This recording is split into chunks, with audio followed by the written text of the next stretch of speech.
So is buying and owning a home really a good investment?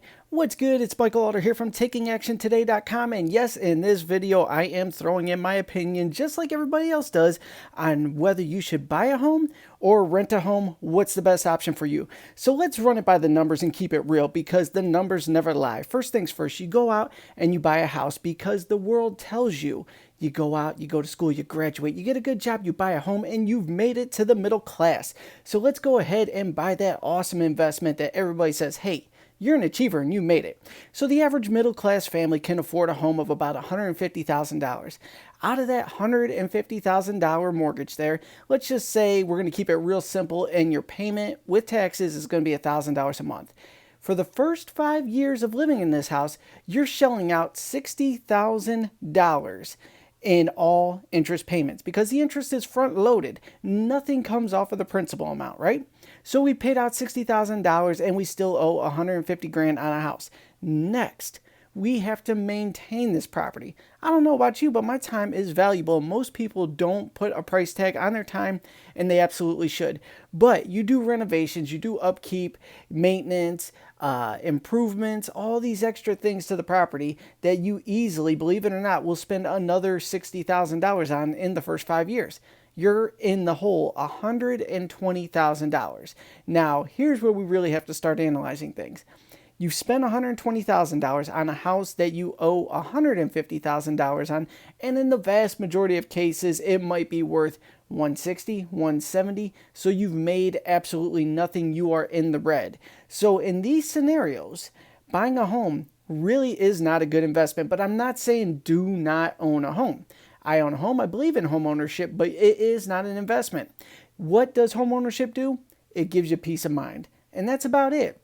You don't have to worry about someone canceling your lease and finding a new place to live. As long as you're paying the mortgage and paying the taxes, you're good to go. So you have a place you could always call home, a place you could sleep at night. You are paying far more than what it's worth to own property when you take out a mortgage on it, and that's fine. Nothing wrong with that, but it is not an asset, so do not act like it is one. Home ownership is not what it's all cracked out to be. You need to concentrate on your investment portfolio. That's what's really important. If you could build out a portfolio that throws off enough cash flow that it pays for your lifestyle through and through, and your portfolio continues to grow and generate more cash flow and grow in value alongside of it, that's what the real goal is. Home ownership should never be the true goal, but do not discard it because OG Grant Cardone says don't do it, or this guy says don't do it, or this guy says to do it. Just do it for peace of mind, and you absolutely love the property, like buying a watch if you're a watch person, or a luxury car if you're into luxury cars. That's it.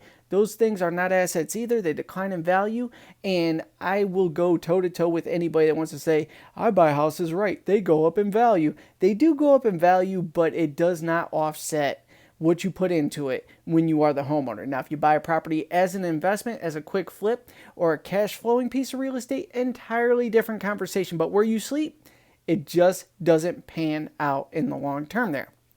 Plus, one other piece I'd argue right now, as of this recording right now, I think real estate is starting to plateau, at least in my area in the Midwest. So if you were thinking about buying a home right now, but you're still on the fence, just kick back and wait. Keep stockpiling your cash, because I do believe real estate will go on sale. And if you think you want to get something for the short term and maybe pick up a $20,000 check when you sell, even though you put way more than that during your time living in it, you could do that when it goes on sale in the very near future. I believe that's going to happen. So keep that in mind. So if you want to start building out a portfolio and you have absolutely no idea where to begin, I suggest investing in yourself.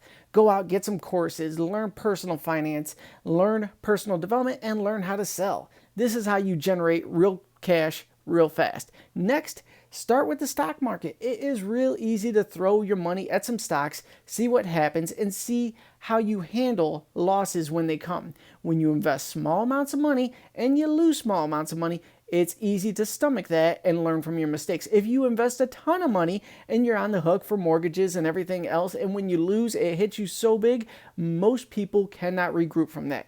As you get good at investing and handling your wins and losses, that's when you scale into the bigger properties, the bigger deals, and really let your lifestyle explode from your investments, not from buying a house thinking you're baller. So that's my take on whether or not buying a house is an actual investment. Go ahead and hit the comment section below. Let me know what your thoughts are on it. I'd love to hear from you.